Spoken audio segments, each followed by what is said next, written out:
नमस्कार दोस्तों, स्वागत है अपने YouTube channel top trending GK में। दोस्तों, जो आरआरबी जेई की वैकेंसीज जुलाई से सितंबर में प्रस्तावित थी, फाइनली यहां पर ऑफिशियल नोटिफिकेशन है वो रोजगार समाचार पत्र में पब्लिश हो चुका है।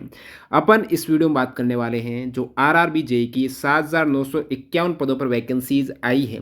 इसमें आरआरबी वाइज कितने पद हैं, यानी प्रत्येक आरआरबी में से कोई एक आरआरबी जो आप सेलेक्ट करते हो ना, उसमें कितने पद हैं, अधिकतम किस आरआरबी में पद हैं। और आपको बता दूं, इसमें योग्यता के तौर पर डिप्लोमा है, बीटेक है, और बीएससी वाले कैंडिडेट के लिए भी कुछ पद हैं। तो वो कितने पद हैं उसके बारे में बात करेंगे और पूरी भर्ती प्रक्रिया के बारे में संक्षिप्त रूप से देखने वाले हैं। तो एंड तक बने रहना। यहाँ पर केवल शॉर्ट नोटिफिकेशन आया है, उसकी बात करेंगे ही करेंगे, साथ ही साथ विस्तृत जो वैकेंसीज हैं डिटेल में उसके बारे में भी बात करने वाले हैं। सबसे पहले तो ये शॉर्ट नोटिस आप सभी ने देख लिया है, रोजगार समाचार पत्र में आया है, तो इसके बारे में ज़्यादा बात नहीं करेंगे। डायरेक्टली अपन जो पॉइंट आपने नहीं देखे अब तक कहीं पर भी और आपको ज़रूरी है, आरआरबी वाइज वैकेंसीज हो गया, बीएससी वालों के लिए कितने पद हैं, एक से अधिक आरआरबी में अप्लाई कर सकते हैं, क्या योग्यता वगैरह है, वो बात मायने रखती हैं। और नेक्स्ट आपके जो ये लगातार शेड्यूल के अकॉर्डिंग रिक्रूटमेंट नोटिफिकेशन आ रहा है, तो जल्द ही आपको एनटीपीसी वगैरह का भी नोटिफिकेशन देखने को मिलेगा।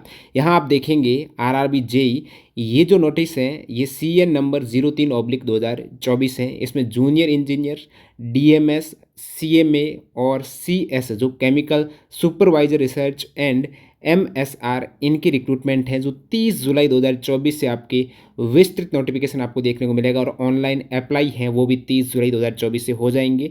लास्ट डेट है वो आपके 1 माह यानी 29 अगस्त 2024 तक रखी गई है। आगे वैकेंसीज़ की डिटेल में बात करें उससे पहले आरआरबी जेई जैसी वैकेंसीज़ में एक वैकेंट सीट आपके लिए सुनिश्चित करने के लिए आपको करना होगा ज़्यादा से ज़्यादा प्रैक्टिस, और प्रैक्टिस से ही आप रैंक हासिल कर सकते हो। 50% तैयारी आपको बता दूं, मॉक टेस्ट, प्रीवियस ईयर के पेपर के सॉल्यूशंस और प्रैक्टिस से कंप्लीट होती हैं, और बाकी 50% तैयारी आपकी क्या स्ट्रेटजी हैं, रेगुलर यहाँ पर कंटिन्यूटी, सिलेबस कवर और रिवीजन से होती हैं। अभी आपको स्मार्ट तरीके से मॉक टेस्ट है, टेक्स्ट बुक पास प्रो लेना है तो आपको टीटीजी के कूपन कोड से अभी 12% का डिस्काउंट मिल जाएगा। और पास प्रो लेने से अब तक रेलवे के जो जेई का पेपर जो 2018 में हुए सीबीटी एग्जाम्स, जो 2018 की रिक्रूटमेंट 19 वाली थी, वो आप देख सकते हो। इसके अतिरिक्त जो एसएससी जेई हो गया, जो भी उनसे रिलेटेड यहाँ पर मॉक टेस्ट हैं, आपको टेक्स्ट बुक पास प्रो मिल जाएंगे। क्योंकि टेक्स्ट बुक पास प्रो का मतलब जो भी एग्जाम आए, रेलवे हो, एसएससी हो, बैंकिंग हो, डिफेंस हो, आपका स्टेट कोई गवर्नमेंट का एग्जाम हो, सभी 800 प्लस एग्जाम्स के इंडिया लेवल में मॉक टेस्ट एक ही पास प्रो में आपको मिल जाएगा। 1 साल की वैलिडिटी में जो भी एग्जाम है, प्रीवियस ईयर के पेपर सहित यहाँ पर आप मॉक टेस्ट लगेंगे, एक्स्ट्रा फैक्ट सहित उनका एनालिसिस रहेगा। मॉक टेस्ट दो, उससे ज़्यादा है कि उसका विश्लेषण करो, कहाँ गलती हो रही, समय रहते सुधार करते हुए तैयारी करेंगे। तो कैसे टेस्ट सीरीज का ये पास प्रो ज्वाइन करना है टीटीजी के कूपन कोड से, डिस्क्रिप्शन बॉक्स में डेमो वीडियो, उसको चेकआउट करना। बात कर रहे हैं अपन आरआरबी जेई की वैकेंसीज में, 2 लेवल होते हैं इसमें, लेवल 7, लेवल 6। लेवल 7 में इनिशियल पेमेंट आपके लगभग 45,000 से स्टार्ट होता है, इसमें 35,400 लेवल 6 में। और जो आयु वैसे 18 से 33 वर्ष रहती है। अभी ये कोविड-19 के बाद वैकेंसीज आई नहीं है, 3 साल की छूट दी गई है, तो 18 से 36 वर्ष है वो पर्याप्त आयु। जो यहाँ पर ये लेवल 7 वाली वैकेंसीज है ना, केवल गोरखपुर में है, 17 वैकेंसीज हैं, तो ये आपके लिए ज़्यादा मायने नहीं रखती हैं। क्योंकि जेई जो मेन वैकेंसीज हैं वो 7,934 वैकेंसीज यहाँ पर फाइनल जेई के साथ में डीएमएस और सीएमए की है।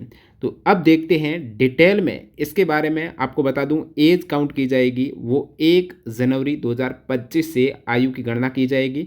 और एजुकेशनल क्वालिफिकेशन है ये आपको विस्तृत जो नोटिफिकेशन आएगा उसमें मिलेगी, जो फिलहाल काफ़ी आपको 7-8 दिन इंतजार के बाद मिलेगा। उससे पहले मैं आपको यहाँ पर बता दूंगा एजुकेशनल क्वालिफिकेशन। अब बात करते हैं, आपका 2 सीबीटी एग्जाम्स होंगे, तो प्रीवियस का पैटर्न यहाँ पर फॉलो किया गया। पिछली बार भी 2 सीबीटी एग्जाम्स थे। मेडिकल स्टैंडर्ड यहाँ पर आपको बता देंगे। और फॉर्म फी 500 रुपये रहने वाली हैं। एससी एसटी और जो कैंडिडेट फीमेल कैंडिडेट हैं उनके लिए 250 रुपये फॉर्म फी है। और जो कैंडिडेट फर्स्ट स्टेज सीबीटी देगा तो 400 रुपये उनके रिफंड हो जाएंगे। अब यहाँ पर एक मेन पॉइंट बात करते हैं, क्या आप एक से अधिक आरआरबी में अप्लाई कर पाएंगे? तो each candidate is allowed to apply to only 1 RRB and only 1 common online application should be submitted by a candidate for any or all of the notified post. इसमें यहाँ पर आप जो पोस्ट देख रहे हो ना, अलग अलग टाइप की पोस्ट आपको डीएमएस, सीएमए, जेई है। तो इन सभी पोस्ट के लिए आप केवल एक ही फॉर्म भरेंगे, उनमें उन पोस्ट की आप वरीयता देंगे। अब एक से अधिक फॉर्म नहीं भर सकते हो और साथ ही साथ यहाँ पर applications should be submitted only through any of the official RRB website listed. Once the selection of RRB is made, it shall be final for that RRB. यानी केवल आप एक आरआरबी से ही अप्लाई कर पाएंगे. Applying to more than one RRB by candidate will result in rejection of all application. एक से अधिक आरआरबी में अप्लाई नहीं कर पाएंगे. अब आप कहेंगे कौन सी आरआरबी से अप्लाई करें, तो वो जो 21 आरआरबी है उनमें से कोई एक आरआरबी में कर सकते हो. तो 21 आरआरबी में कितनी वैकेंसीज होने वाली है उसके बारे में बात कर लेते हैं. एक बार आप ये वैकेंसी याद रखो, 7,934 और 17 टोटल 7,951 है. ठीक है, 7,934. अब नंबर ऑफ वैकेंट सीट की बात करें तो 13 जून 2024 का ये एक लेटर था. रेलवे बोर्ड ने वैकेंसीज फाइनल की थी यहाँ पर जेई की. उस समय उन्होंने वैकेंसीज जो फाइनल की थी वो 7,911 थी और अभी जो आप देख पा रहे हो 7,934 है. तो लगभग वही वैकेंसीज हैं, कुछ ऊपर नीचे हुई हैं, कुछ बड़ी हैं. तो बाकी यही फाइनल वैकेंसी जो पहले यूनिट वाइज डिटेल मांगी थी रेलवे ने और रेलवे बोर्ड को ये जो डिटेल मिली है उस आधार पर अभी नोटिफिकेशन आया है. तो ये 7,911 वैकेंसीज थी ना, उसकी अलग से यहाँ पर टेबल है वो बनाई गई थी और उस टेबल में आपको प्रोडक्शन यूनिट या जोनल रेलवे वाइज फिर आरआरबी वाइज वैकेंट सीट थी. इस टेबल को मैंने है कन्वर्ट किया एक्सेल फाइल में और आपके समक्ष रखता हूँ वैकेंसीज. देखिए यहाँ पर वैकेंसीज आपको दो टाइप की मिलेगी. एक safety category, junior engineer safety category और non safety category. Highest vacant seat है वो सेफ्टी कैटेगरी जूनियर इंजीनियर की. अब सेफ्टी कैटेगरी में भी जेई में भी अलग अलग आपके डिपार्टमेंट होता है, नेम ऑफ द पोस्ट अलग होती हैं. इंजीनियरिंग में भी आपके सिविल में है, मैकेनिकल में है, इलेक्ट्रिकल में है या फिर एसएनटी स्टोर. किस में आपके ये जो वैकेंट सीट है आरआरबी वाइज आपको अलग देखने को मिलेगी जेई में भी. और इन सभी की अलग अलग योग्यता है. योग्यता के बारे में बात करेंगे उससे पहले वैकेंसीज की कर लेते हैं. तो यहाँ पर आरआरबी वाइज आपके आवेदन कराए जाएंगे. अब एक आरआरबी जैसे बिलासपुर है वो एक से अधिक जोनल रेलवे या यूनिट की यहाँ पर पोस्ट हो सकती है. तो मैंने एक से अधिक यहाँ पर काफ़ी थी आरआरबी, जैसे मुंबई है, कोलकाता है. जैसे कोलकाता यहाँ पर भी है, आप देख पा रहे हो ये कोलकाता है. साउथ ईस्टर्न रेलवे में भी और ऊपर भी आप कोलकाता देखेंगे तो ये ईस्टर्न रेलवे में भी कोलकाता है. इन कोलकाता की पोस्ट को मैंने ऐड किया जो आपका लेटर में देखी थी. उसके बाद आप देखेंगे जूनियर इंजीनियर सेफ्टी कैटेगरी के अतिरिक्त यहाँ पर सीट 3 पे आते हैं. तो ये आपको मिल जाएगी नॉन सेफ्टी कैटेगरी की. जूनियर इंजीनियर में नॉन सेफ्टी कैटेगरी में भी आपको मिलेगी आरआरबी वाइज वैकेंसीज. उसमें जेई की है नॉन सेफ्टी में. नॉन सेफ्टी अब डीएमएस सीएम है ना, ये नॉन सेफ्टी कैटेगरी की वैकेंसीज हैं. उसके बाद केमिकल सुपरवाइजर रिसर्च और एमएसआर, ये सभी नॉन सेफ्टी कैटेगरी की है. तो इन सभी को मैंने एक टेबल पर यहाँ पर कर दिया है, सेफ्टी और नॉन सेफ्टी को, फिर आरआरबी वाइज किया और ग्रांड टोटल किया. तो इस टाइप से आपकी लगभग वैकेंसीज है वो रहने वाली हैं. हाईएस्ट वैकेंसीज आपको safety plus non safety category में मिलने वाली है वो आरआरबी मुंबई में मिलेगी. 1,380 के तकरीबन यहाँ पर वैकेंसीज मिलने वाली है. उसमें सेफ्टी कैटेगरी में केवल सेफ्टी कैटेगरी मुंबई में 985 है और नॉन सेफ्टी में भी जेई है, डीएमएस है, सीएमए है. इसके अतिरिक्त नॉन सेफ्टी में आपकी केमिकल सुपरवाइजर रिसर्च और मेट्रोलॉजिकल सुपरवाइजर रिसर्च की भी वैकेंसीज है. अब ये जो कहने को सीएसआर और एमएसआर है ये केवल एक आरआरबी में ही वैकेंसीज हैं, वो गोरखपुर में है. गोरखपुर में ये 17 वैकेंसीज जो देख रहे थे ना वो आपकी सीएसआर और एमएसआर की है. जो लेवल 7 की वैकेंसीज हैं वो केवल गोरखपुर में है. और बाकी यहाँ पर आप ये वैकेंसी देख रहे हो मुंबई में हाईएस्ट आपको मिलेगी. उसके बाद कोलकाता में है सेफ्टी कैटेगरी की जेई की है 484 और जेई डीएमएस सीएमए. अब आप कहेंगे ये जो जेई डीएमएस सीएमए है इसकी क्या अलग अलग योग्यता है. जैसे वैकेंसीज तो आप यहाँ पर देख पा रहे हो, इसको दोबारा भी बता दूंगा, लेकिन इनकी योग्यता के बारे में आप देखते हैं. अब योग्यता के लिए मैं आया आरआरबी जेई का जो विस्तृत नोटिफिकेशन था 2018 का पोस्ट पैरामीटर का, उसमें यहाँ पर योग्यता के बारे में वर्णन है. सबसे पहले तो इसमें जूनियर इंजीनियर की ये वाली जो सिविल वाली है इसमें आप इंजीनियरिंग देखेंगे, ब्रिज है, प्रोडक्शन यूनिट है, आरएनडी है, वर्कशॉप है. इनकी योग्यता में 3 year diploma in civil engineering. अब सिविल इंजीनियरिंग में आपका डिप्लोमा है या फिर डिग्री कर रखी है उस केस में आप एलिजिबल हो इस पोस्ट के लिए. और सिविल इंजीनियरिंग में बीएससी कर रखी है, जो आप जनरल बीएससी करते हो ना फिजिक्स केमिस्ट्री मैथ्स में, वो नहीं, सिविल इंजीनियरिंग में अलग से रहती है, अलग सब्जेक्ट है उनका. ये नहीं तो combination of any sub stream of basic streams of civil engineering from a recognised university. Civil engineering की किसी सब स्ट्रीम से, जैसे एक ऑनर्स जो टाइप रहती है ना, सो सब जो स्ट्रीम से आपने अलग से कर रखी है यहाँ पर सिविल इंजीनियरिंग की सब स्ट्रीम से डिप्लोमा कर रखा तो भी आप एलिजिबल हो। अब ये हो गई आपकी इंजीनियरिंग। अब जो देखते हैं अपन जूनियर इंजीनियर में विशेषकर मैकेनिकल डिपार्टमेंट की, तो मैकेनिकल की यहाँ पर आपके जो पोस्टें हैं उनकी योग्यता इस टाइप से है। 3 year diploma in mechanicals, electricals, electronics, manufacturing, mechatronics, industrial, machining और instrumentation, control tools, machining tools, die making, automobile, production engineering, इन सभी में है तो आप मैकेनिकल के लिए एलिजिबल हो। और इनकी सब स्ट्रीम जो मैकेनिकल, इलेक्ट्रिकल, इलेक्ट्रॉनिक्स, इनकी सब स्ट्रीम से भी आपके यहाँ पर 3 वर्ष का डिप्लोमा है या फिर आपके रिकॉग्नाइज्ड यूनिवर्सिटी से सब स्ट्रीम से आपने कर रखा है डिग्री तो भी चलेगा। अब नेक्स्ट अपन बात कर लेते हैं, तो 3 साल का डिप्लोमा यहाँ पर योग्यता आपके इलेक्ट्रिकल्स की बात करें, मैकेनिकल के बाद इलेक्ट्रिकल डिपार्टमेंट में 3 ईयर डिप्लोमा।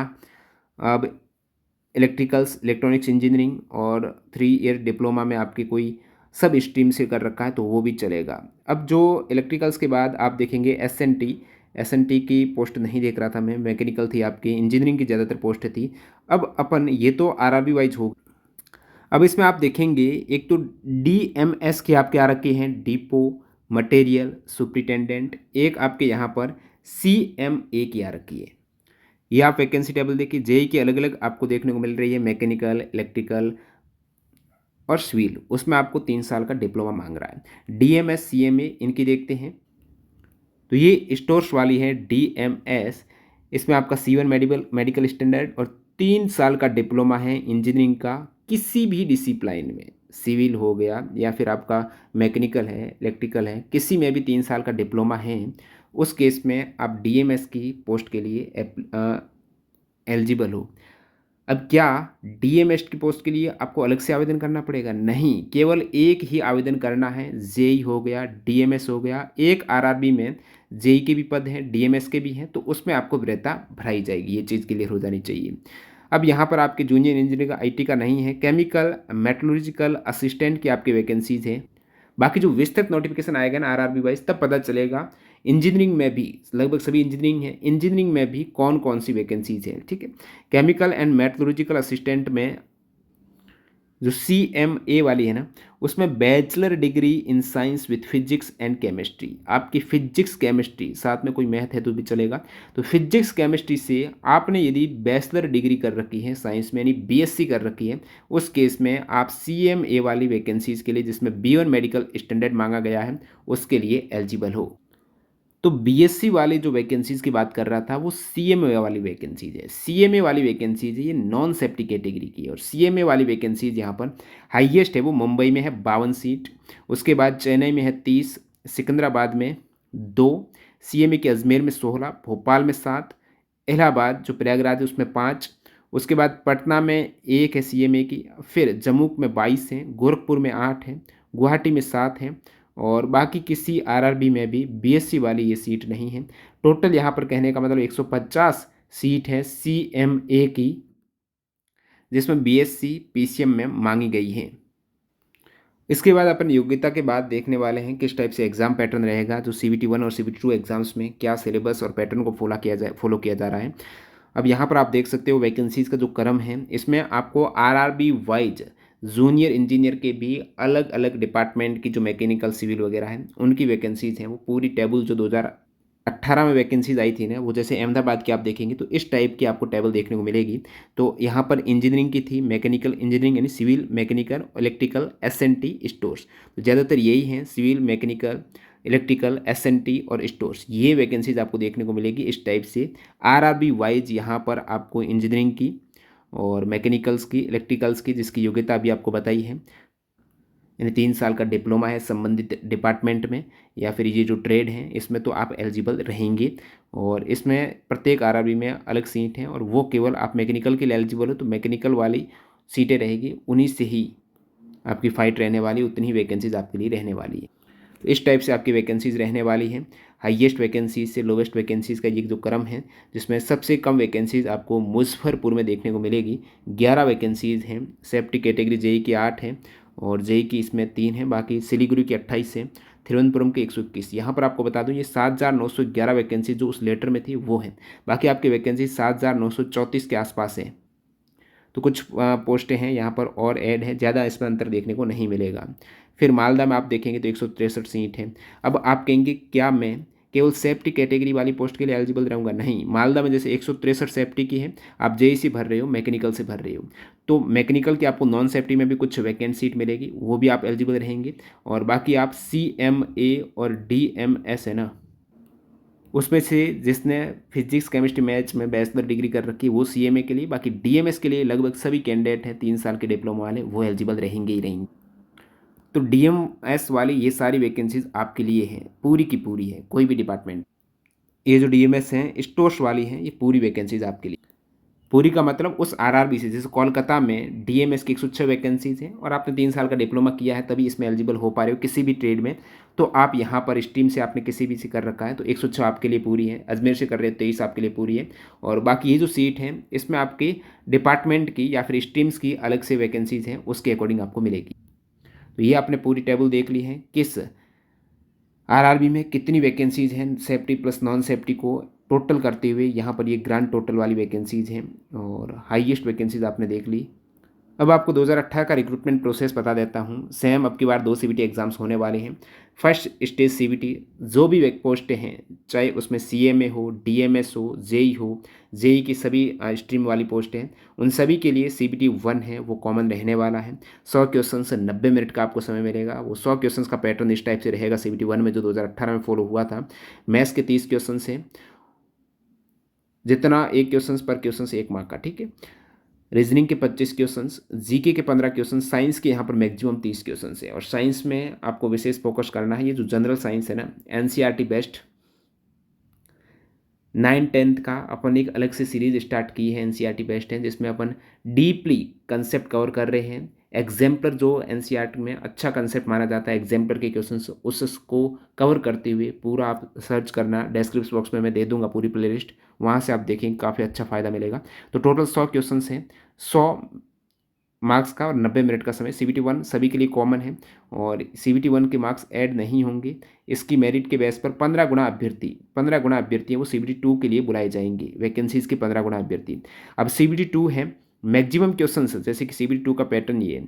CBT 2 में GK सभी के लिए कॉमन है 15 क्वेश्चन, फिजिक्स केमिस्ट्री ये कॉमन है 15, basics of computer and applications 10 question सभी के लिए कॉमन है, basics of environment and pollution control ये सभी के लिए कॉमन है।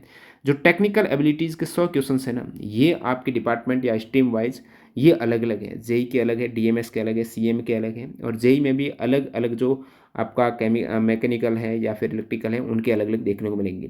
इस टाइप से ये 50 क्वेश्चन और नीचे आपके 100 क्वेश्चन, 150 क्वेश्चन 120 मिनट का रहेगा। इसमें आप देख सकते हो ये विस्तृत सिलेबस है। जो नंबर ऑफ 150 क्वेश्चन है सेकेंड स्टेट CBT में, यहाँ पर बताया ना, the questions will be objective type और likely to include questions pertaining to general awareness, physics, chemistry, basics, computer, basics, environment, pollution control, technical abilities for the post, और syllabus for the GK, physics, chemistry, computer applications, basic environment, pollution control is common, सभी के लिए common है। और बाकी यहाँ पर जो अलग वाला सिलेबस है वो आप देखेंगे टेक्निकल एबिलिटीज़ है। द एजुकेशनल क्वालिफिकेशन मेंशन, आप जो एजुकेशनल क्वालिफिकेशन आपको बता रखी है एनेक्सर A में, वो ग्रुप वाइज हैं, डिफरेंट एग्ज़ाम ग्रुप हैं और सभी के लिए टेक्निकल एबिलिटीज़ हैं। सिलेबस अलग से नीचे आपको इस पूरा डिफाइन किया गया है। वो बात की बात है, यहाँ पर आप देख सकते हो ये आपके नीचे ग्रुप्स देख रखे हैं। मैकेनिकल्स इंजीनियरिंग्स, इसमें आपके 3 इयर्स डिप्लोमा इन इंजीनियरिंग या bachelor degree in engineering technology, इसमें आपके डिप्लोमा है तो चलेगा। उसके बाद यहाँ पर electrical and allied engineering, electronics and allied engineering, civil and allied engineering, तो इनका ग्रुप बता रखा है। CMA में आपका योग्यता है BSc केमिस्ट्री फिजिक्स है। एग्ज़ाम ग्रुप जो कंप्यूटर IT की जो यदि वैकेंसीज रहेगी तो ये है। बाकी ग्रुप वाइज आपने यहाँ पर जो डिप्लोमा कर रखा है तो आप एलिजिबल हो इन सभी पोस्ट के लिए।